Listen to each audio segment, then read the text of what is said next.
Let's come खुदावन मेरे खुदा मेरे बाप, आज इस समय तूने साइरस और पौल को आजाद कर दी। वो जंजीर में थे, तूने उसे आजाद कर दी, उसके दरवाजा बंद थे, कैद की खोल दी तूने। हमारी कितनी रुके हुए फैसला है मेरे खुदा, कितनी सारी बीमारी है जो हमें जकड़ चुका है मेरे खुदा, जिससे हम जकड़े हुए हैं। कहीं भाई बीमार, कहीं कमर में दर्द, कहीं किसी के औलाद नहीं हो रहे प्रभु, और कहीं है प्रभु जो बहुत समस्या से जा रहे, फाइनेंशियल प्रॉब्लम प्रभु। और आज इस समय में तेरे पास प्रार्थना करता हूँ, तूने कहा जो भी कुछ तुम मांगोगे, और आज इस समय प्रभु यीशु मसीह के नाम से चाहते हैं, आज इस समय पिता तेरे पवित्र नाम से चाहते हैं अब्बा कि इस समय में तेरी आशीष के हाथ बढ़े, और ताकि हर एक जन तेरी नाजात पाना शुरू हो जाए, ताकि तेरे हाथ की वो सामर्थ को हर एक जन महसूस कर पाए कि तू जीवित खुदा है और तू जिंदा खुदा है जो प्रार्थना सुन रहा है और इस समय उत्तर भी दे रहा है। तो तेरी मर्जी हाँ हो जाना चाहिए मेरे मालिक, मेरे खुदा। इस समय में ऐसा होने दे ताकि तेरे लोग, तेरे औलाद, तेरे बच्चे, तेरे कौम, तेरी जाति पाए नाजात पाई इस समय मेरे खुदा, क्योंकि तूने कहा खटखटाओ तो खोल दिया जाएगा, तुम जो कुछ मांगोगे तुम्हें दिया जाएगा। और आज इस समय हम वही चीज चाहते हैं मेरे खुदा, मेरे मालिक। दया कर, ऐसा होने दे मेरे खुदा कि तेरी आशीष से आज हर एक लोग विश्वास जो कर रहा है उसकी विश्वास और भी मजबूत हो जाए। हम तेरे पास यही प्रार्थना करते हैं क्योंकि हम तेरी स्तुति आराधना करते हैं।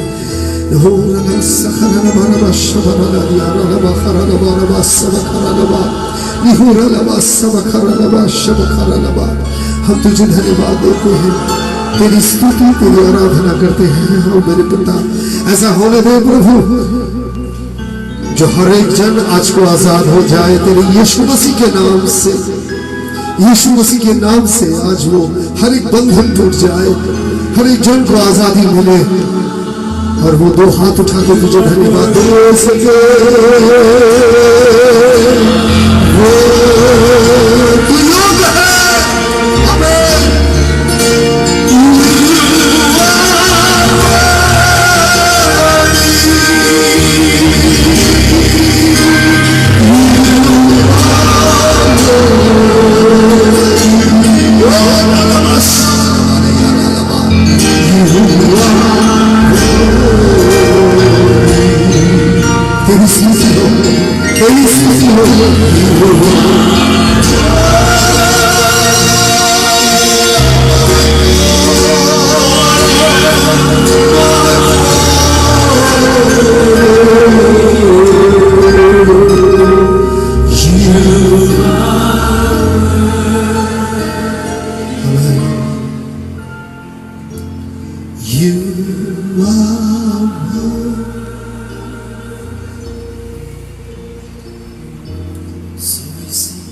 जो प्रार्थना करते हैं तो विश्वास से खुदा के दरबार में उसकी हुजूरी में दुआ कीजिएगा और आप देखेंगे कि खुदा आपकी दुआ सुन रहा है और वो उत्तर भी देगा।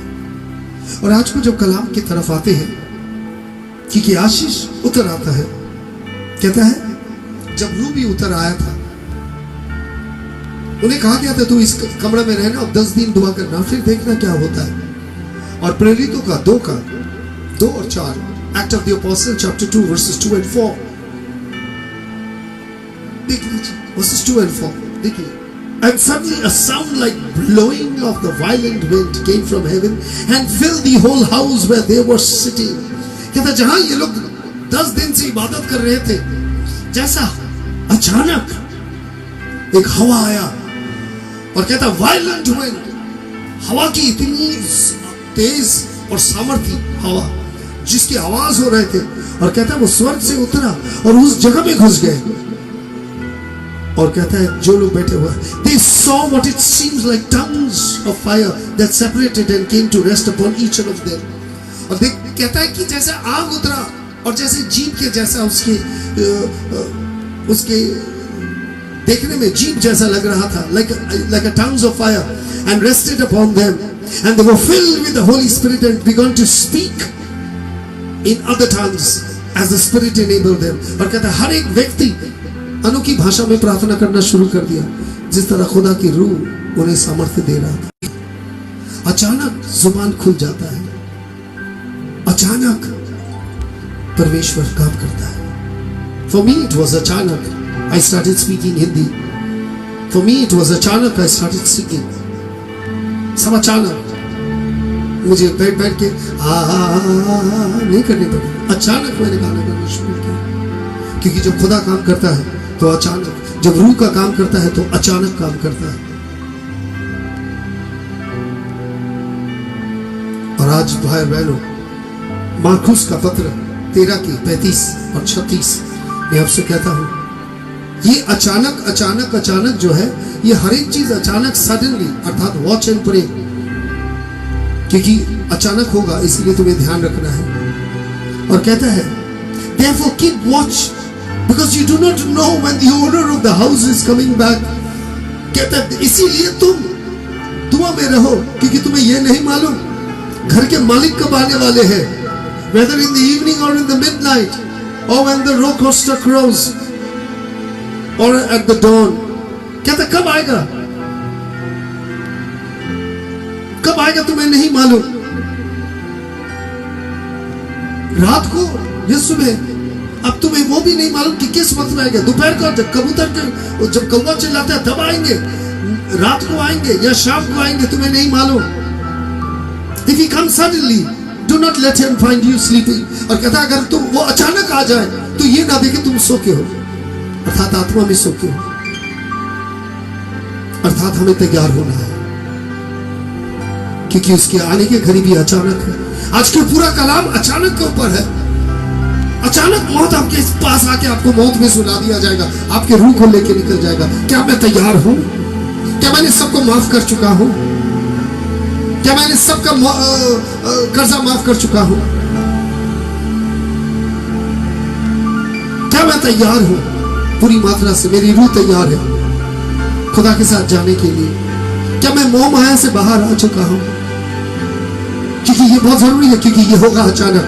और आज इसीलिए अचानक सब कुछ हो रहा है, और कहता अचानक ही होगा। और इसी अचानक में घर के मालिक आ जाएंगे, क्योंकि संसार की इस दुनिया का मालिक खुद ही आ जाएगा। A solemn warning for the sinners. कहता है जो गुनहगारों हैं उनके लिए एक वार्निंग है। Proverbs 29 verses 1 उनके लिए एक वार्निंग है, जो गुनाह करते जा रहे हैं और सोच नहीं रहे। कलाम कहते हैं whoever remains stiff-necked after many rebukes will suddenly be destroyed with no remedy. और कहते हैं जिसे बताया जा रहा है, जिसके गर्दन सख्त हो चुके हैं, उसे बता रहे तो गलत कर रहा है, और उसे सुनाई नहीं दे रहा वो गलत कर रहा है, वो मानने के लिए तैयार नहीं है। कहता है suddenly will be destroyed. अचानक पूरा बर्बाद हो जाएगा without any remedy। और जब बर्बाद होगा तब उसका कोई समाधान नहीं। हमारे मीटिंग में एक औरत आई करती थी 1976, 77, 78 में। और ये औरत जब आती थी, पहले आई, आने के बाद परमेश्वर में आई, आत्मा पाई, अनोखी भाषा पाई, और उसके बाद लोगों के बीच में थोड़े अनबन हुआ और वो छोड़ के चली गई। बाहर जाके लोगों को गाली गलौज करना मीटिंग के, क्योंकि हम लोग जिस संगति में आते हैं कोई धार्मिक व्यक्ति नहीं है, सबका अपना अपना समस्या है, सबका अपना अपना जीवन है। तो यहाँ सारे के सारे जीवन आदमी एक दूसरे को बताते हैं, वो साक्षी देते मेरी जीवन ऐसा था ऐसा था। तो ये क्या हो जाता है, ये परिवार की बात है। इंग्लिश में कहावत है do not wash your dirty Linnaean in public.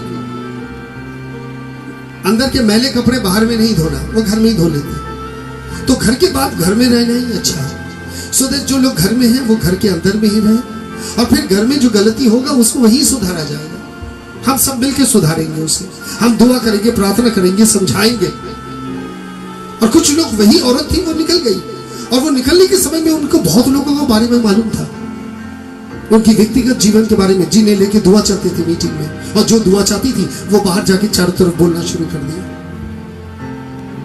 उसको सावधान किया गया था, मगर वो बोलना नहीं छोड़ी। वो तो मैं बर्बाद कर दूंगा सब, और वो उसी बर्बादी में वो निकल के सबके बारे में बोलना शुरू कर दिया। और करते करते वो फूल बगान में रहती, मेरे घर के थोड़े पान बगान में थोड़े आगे, और रहते रहते 1 साल, 2 साल, 3 साल, और बस अचानक उसे मालूम चला कि उसकी 2 ब्रेस्ट में कैंसर हो गया। उसने तुरंत अस्पताल गया, डॉक्टर कहा कैंसर। उसने मानने के लिए तैयार नहीं था। चले गए कहीं और, बाबाओं के पास, फकीरों के पास, चारों तरफ। और तरफ जाते जाते उनको जिसने जो कहा उसने वही किया उस औरत। और जब वापस आई, आके इसी घर के दरवाजे से बाहर में आके रो रही थी, दरवाजा खोल के जमीन में गिर के रो रही थी, मुझे माफ कर दो। हम लोग अंदर घुसा के लेके आए, और फिर हमने देखे भाई बहन वो हर्ष देखे जो चंगाई के लिए तड़प रही थी। मीटिंग के लोग रो रो के उनके ऊपर दुआ कर रही थी, कोई मगर हो नहीं रहा था। No remedy without a cure, no remedy without a cure. वो औरत घर में बैठ के मरी, इतनी बुरी हालत में, मगर चलती फिरती दौड़ती औरत थी। कि स्टिफ नेक जब तुम्हें बताया जाता, मान लो, स्वीकार करो। अगर तुम स्वीकार नहीं करोगे तो तुम्हारे गर्दन बहुत सीधा है, उस गर्दन को, सीधा गर्दन को तोड़ता है। भाई और बहनों, प्रभु को धन्यवाद दीजिए कि हमारे गर्दन हम लोग के सीधे नहीं है, हम लोग के गर्दन खुदा के सामने झुकते हैं, क्योंकि हम उनकी हुजूरी में आते। वो खुदा की हुजूरी में आना नहीं चाहते, क्योंकि वो सर को झुकाना नहीं चाहते। और खुदा कहता है कि तू अगर आके सर नहीं झुकाएगा मेरी हुजूरी में, तुझे स्वीकार करना है, तुझे संगति में आना है, क्योंकि अकेला खुदा तेरे साथ नहीं है। खुदा तेरे साथ छोड़ चुका है, नहीं तो तू वो रास्ता को नहीं अपनाता। अगर खुदा तेरे साथ होता तो खुदा सारी चीज को एक अलग से रास्ता बना देता, दरवाजा खोल देता, जंजीर टूट जाता, मगर वो हुआ नहीं। और फिर हुआ यही भाई बहनों कि जो गर्दन सीधा होकर रहता है, खुदा उस गर्दन को तोड़ देगा। और फिर कोई इलाज नहीं होता, सिर्फ मौत, मौत। और आपको उस विश्राम जगह में भी घुसने के लिए पाबंदी हो जाएगी। और आज ये समय है भाई बहनों, जो खुदा ने हमें इतना अच्छा समय दिया कि हमारे पास समय है कि हम संगति में बैठ के इबादत कर रहे हैं। अब तो ये नहीं कह सकते कि मैं आ नहीं सकता हूं। मोबाइल आपके हाथ में, अब जब भी चाहो ऑन कर लो। अगर अभी नहीं देख पाया, बाद में देख लो, एनी टाइम। अब आप ये नहीं कह सकते नहीं मैं आ नहीं पाया, मैं जा नहीं पाया। आप कभी भी कर सकते हो। सफर में जब जा रहे हो, कान में हेडफोन डाल के देख लो, सुन लो।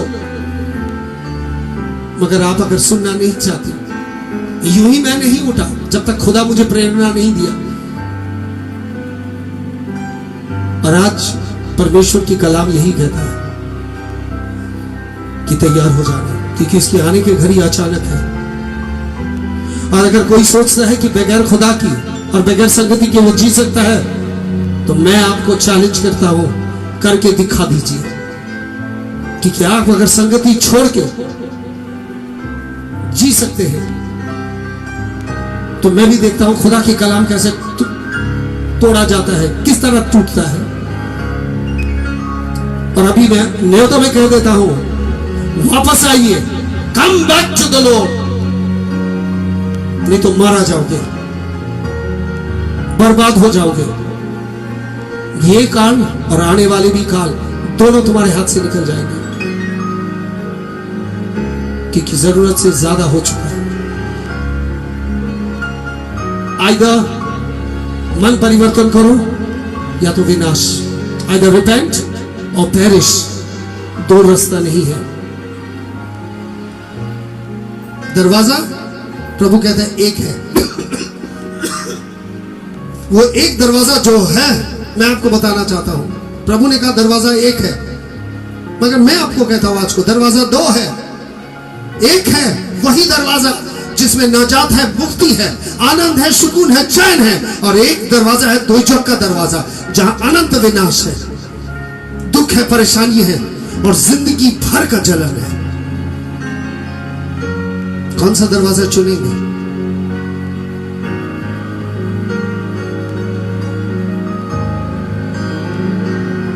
अब आप कहेंगे कि नहीं मैं अकेला करना चाहता हूं। खुदा अकेला नहीं लेगा। तब तो 12 आदमी जो वहां पर जितने थे 10 दिन की मीटिंग कर रहे थे, इबादत कर रहे थे पेंटिकोस्ट के समय में, सब अपने अपने घर में बैठ के कर सकते थे और आत्मा भागा दौड़ करता थे। उन्होंने एक जगह बनाया। एक जगह बनाने का कारण है एक कौम बनाना, to make a family, not individual. आप मुनि ऋषि नहीं है कि आप अकेले अकेले छत पे चढ़ के करेंगे, एकदम चढ़ जाएंगे एकदम पर्वत पे। God yearns for a family। परमेश्वर चाहता है परिवार, और हिस्सा बने परिवार के। और आज क्योंकि इस परिवार में हिस्सा बन के जिसकी जो समस्या है वो खुदा करेंगे, परमेश्वर की आत्मा ठीक करेंगे हर एक की। और में हम लोग कोई उंगली नहीं उठा रही, मगर हम चाह रहे कि पापी पाप में मर जाए। खुदा नहीं चाहते, हम लोग भी नहीं चाहते, मगर हम चाहते हैं कि पापी मन परिवर्तन करे और लौट आए।